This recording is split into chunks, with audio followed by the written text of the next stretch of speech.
When you feel like quitting, remember all of those who said you'd fail. When you feel like giving up, remember why you started. Hello friends, आज जिस topic को मैं आप लोगों के सामने share करने वाला हूँ वो खासकर बनाया है मैंने उन स्टूडेंट्स के लिए जिनको वर्ड्स मीनिंग याद करने में बहुत ज़्यादा प्रॉब्लम्स आती हैं। तो मैं एलेक्स स्वागत करता हूँ आपका अपने इस चैनल एलेक्स क्लासेस पर। डायरेक्ट टॉपिक स्टार्ट करते हैं टाइम वेस्ट ना करते हुए। पहली वर्ड्स मीनिंग है एवर्जन, AVERSION। एवर्जन का मतलब है a strong feeling of not liking someone और समथिंग। मतलब एवर्जन का मतलब है घृणा करना या नफरत करना। इसके जो सिनोनिम्स यूज होते हैं एग्जाम्स में वो है डिसलाइक, एवर, डिटेस्ट और हेट। एवर्जन को याद करने का सबसे आसान तरीका बनाया गया AVERSION को दो हिस्सों में तोड़ा।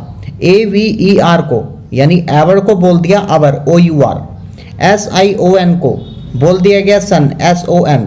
अब इसको याद करने की ये ट्रिक है कि मेरा जो बेटा है वो बहुत जल्दी और बहुत तेजी से तरक्की कर रहा है। मतलब आवर सन, आवर मीन्स हमारा, सन मीन्स बेटा। हमारा जो बेटा है वो बहुत तेजी से तरक्की कर रहा है, इसलिए सभी को रिश्तेदारियों में, पड़ोसियों में, सभी को हमारे बेटे से आवर्जन है। मतलब हमारे बेटे से सभी को नफरत है। इसी का एक वर्ड और जो अभी बताया था डिटेस्ट, DETEST, डिटेस्ट। डिटेस्ट का मतलब भी है घृणा करना। और इसको याद करने की जो ट्रिक बनाई वो है कि DE को बोल दिया गया दी, यानी दीदी को दी बोलते हैं। और TEST, टेस्ट आप लोगों को पता ही है, टेस्ट। तो दी को टेस्ट देने में डिटेस्ट है। मतलब दी को पढ़ाई से बहुत सख्त नफरत है। और जिस दिन टेस्ट होता है उस दिन तो पता नहीं उस पर क्या आफत सी आ जाती है। तो दी को यानी दीदी को टेस्ट देने से डिटेस्ट है, यानी टेस्ट देने से नफरत है। तो डिटेस्ट का मतलब भी हुआ नफरत है या घृणा करना। नेक्स्ट है एवेन्यू, AVENUE। एवेन्यू का मतलब है a wide street specially one with tree और टॉल बिल्डिंग्स और ईच अदर। मतलब इस साइड। एवेन्यू को याद करने के लिए ये बोल दिया गया, एवेन्यू को बोल दिया गया याद करने के लिए अभिमन्यु, जो महाभारत में थे। तो अवेन्यू का घर एवेन्यू है। मतलब एक ऐसी जगह जहाँ एक साइड पेड़ और एक साइड पेड़ पौधे हों, जहाँ दोनों तरफ ही बिल्डिंग और दोनों तरफ ही पेड़ पौधे हों। और उसके बाद है एवराइज, AVARICE। इसका मतलब होता है एक्सट्रीम डिजायर फॉर मनी, पैसों का लोभी। अबे रिच लोगों को पैसे का एवरेज है, यानी अब AV को बोल दिया गया अबे, यानी अबे जो बोलते हैं अबे इधर आ, अबे उधर जा। और RICE को बोल दिया गया रिच, याद करने के लिए। तो अबे रिच लोगों को पैसे का एवरेज होता है। नेक्स्ट है इवेलुएंस, AVALANCHE।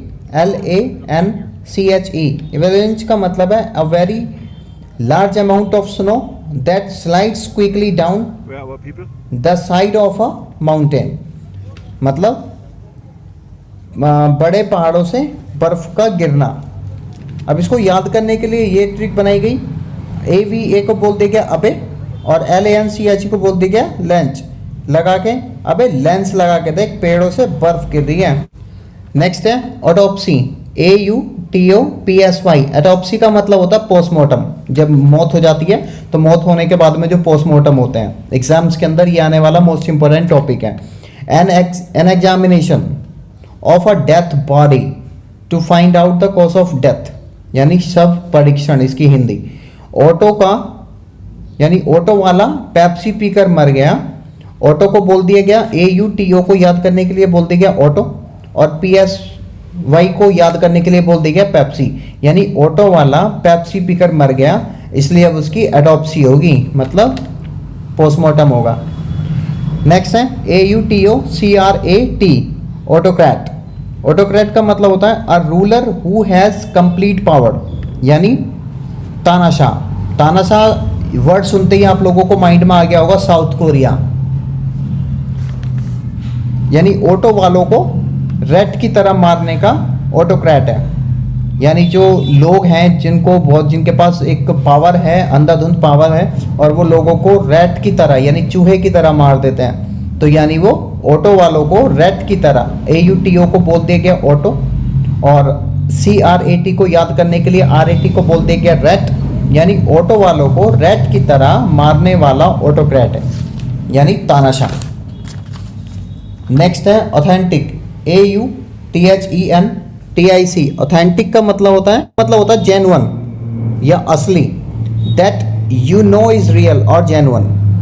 मतलब AUTHENTIC को याद करने के लिए बोलते गया अंटी, AUNTI को बोलते गया अंटी। अंटी की बातें बड़ी ही ऑथेंटिक हैं।